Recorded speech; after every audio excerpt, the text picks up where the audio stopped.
Hello बच्चों, चलिए प्रश्न देखते हैं। प्रश्न है समाकलन करें। हमें समाकलन करना है e की घात 2x माइनस e की घात माइनस 2x बट्टे e की घात 2x प्लस e की घात माइनस का 2x का। तो यहाँ से इस प्रश्न को करने हेतु हमारी मुख्य अवधारणा रहेगी। मुख्य अवधारणा वह हमारे पास इस प्रश्न में रहेगी। प्रश्न का समाकलन करते समय हम प्रतिस्थापन विधि काम में लेंगे। समाकलन हेतु प्रतिस्थापन विधि। समाकलन हेतु हम यहाँ से प्रतिस्थापन विधि समाकलन हेतु प्रतिस्थापन विधि प्रयोग लेंगे, प्रयोग करेंगे।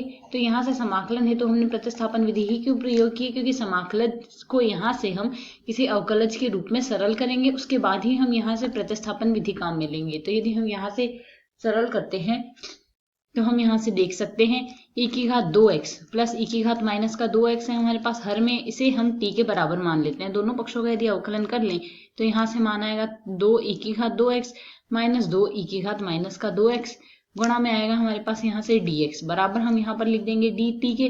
अब यदि इसे हम सरल कर लेते हैं, दो हम उभयनिष्ठ ले लेते हैं, यह आएगा e की घात 2x माइनस e की घात माइनस का 2x dx बराबर हमारे पास आ जाएगा dt के।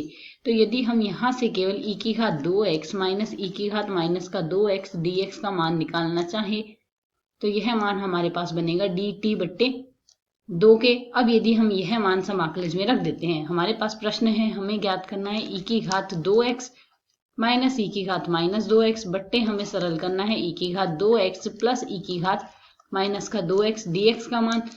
तो यदि हम यहाँ से इसमें मान प्रतिस्थापित करें, तो यदि प्रतिस्थापन विधि से हम इसमें मान प्रतिस्थापित करें तो यह dt का रूप बन रहा है dt बट्टे 2 का।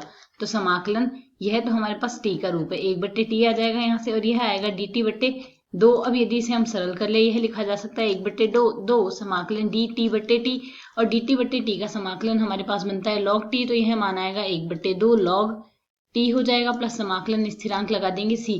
अब t के मान का पुनः प्रतिस्थापित कर दें तो यह मान आएगा हमारे पास यहाँ से 1 बट्टे 2 log t के स्थान पर हम रख सकते हैं e की घात 2x प्लस e की घात माइनस का 2x प्लस समाकलन स्थिरांक लगा देंगे c।